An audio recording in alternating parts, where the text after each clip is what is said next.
What's going on there, YouTube, and welcome back to another comic book video. Okay, guys, so we are going to do X of Swords Chapter 6. Now, this is actually very important because while you have some of the X-Men characters out there right now getting their swords for the big war against Arrako, you do have a certain team that is going to be tasked to do something else, but they're not going to be able to complete that task actually. And you see what I mean as we go through this book and also this event. But getting into X of Swords number 6, we actually pick up with Hellions. Yes, Hellions, which was a brand new series Marvel released at the tail end of the Dawn of X era of X-Men comics. But we're going to cover Hellions number 5, and this is going to give us that team that is going to go on a mission but not be able to actually complete that mission at all. And so getting into today's book, we actually pick up in the past because we actually pick up with the return of Empath. Because remember, in the first couple videos we did over Hellions, Empath died. Because remember, when it comes to Empath, he does have the ability to kind of make you feel different things. And so with that, he was warned, do not use your powers on anyone here on the team. Of course he did, and the team killed him off. And so Empath was dead for a short period of time. But we have to remember, when it comes to the X-Men, they do have the ability to bring someone back to life now, thanks to the 5 mutants who have the ability to make a clone body of you and put your memories into that new clone body of you. And so with that being said, they were able to make a new clone version of Empath, and so now he's back. And of course, he's once again a big jerk.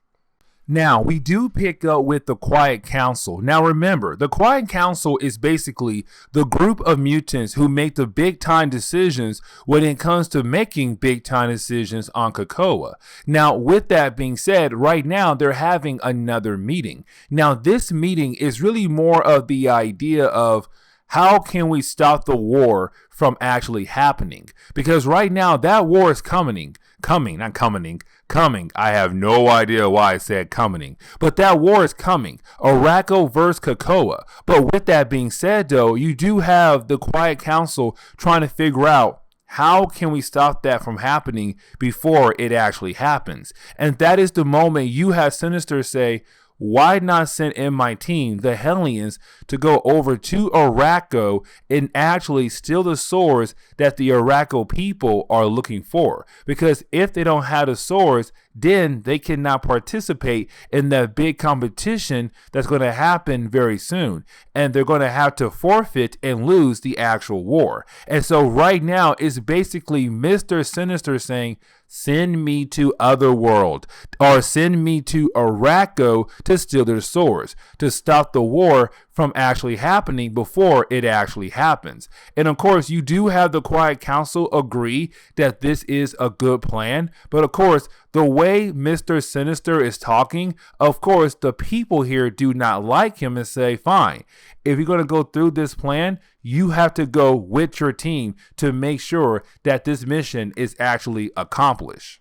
Now, of course, this mission is actually shared with the rest of the team of Hellions. But here comes the big problem, though. And we have to remember what happened in the earlier chapters of this crossover, which is that if an X-Men character dies in Otherworld, they cannot be brought back to life. Because if they do get brought back to life after dying in Otherworld, they come back corrupted. They come back messed up, not themselves. And so with that being said, you do have Havoc telling his team, listen, if we go over to Otherworld and we die in Otherworld, that means that we basically cannot come back to life. Because if we do, we will come back corrupted. And of course, that means we technically will have to stay dead. And so with that being said, is him warning his team, this is a huge risk. Now, of course, he does tell Grey Crow that, hey, listen, Empath is back. Because, of course, he was killed by Grey Crow, and Grey Crow's now being warned, Empath is back, and he could possibly use his powers on you this time because you killed him.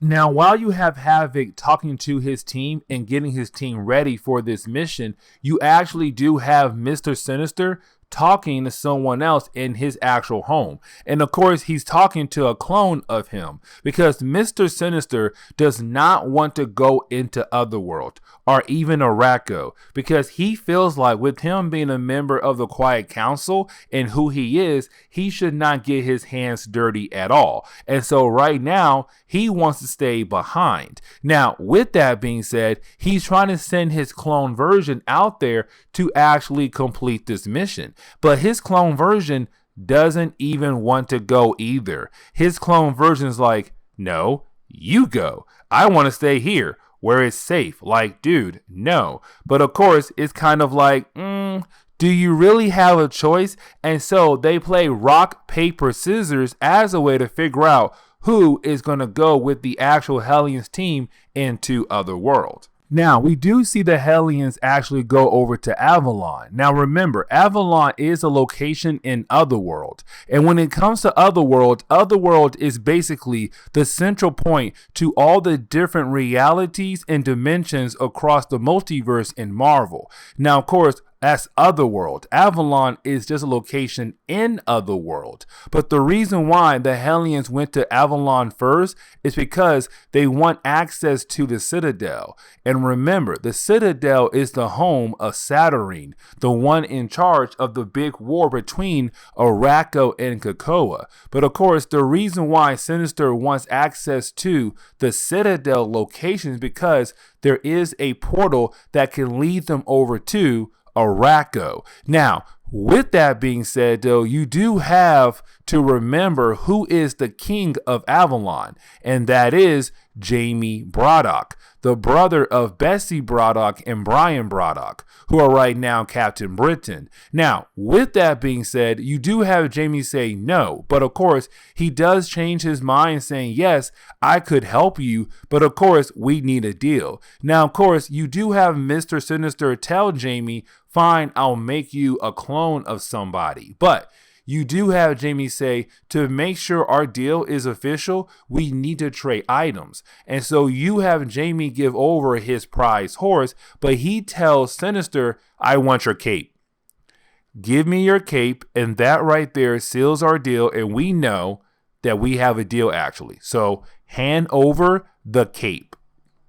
Now, we do pick up with our team right now outside the Citadel in some kind of market, but they're on their way to actually head over to the gate that can take them over to Arrako so that they can complete their mission on stealing the other swords that the Arrako people are trying to gather. Now, with that being said, of course, they are stopped because the horse that Jamie Braddock had actually gave them was stolen, and that horse belongs to Saturn. And so when they arrive at this market outside the home of Saturn, you do have the guards kind of like, hey, that horse belongs to Saturn, so you're under arrest. Now, you do have Sinister asking Empath to use his powers as a way to make the people who are stopping them right now feel different about them, to say, hey, make them act like they actually like us so that they can let us go. But the problem is, though, Empath doesn't want to do that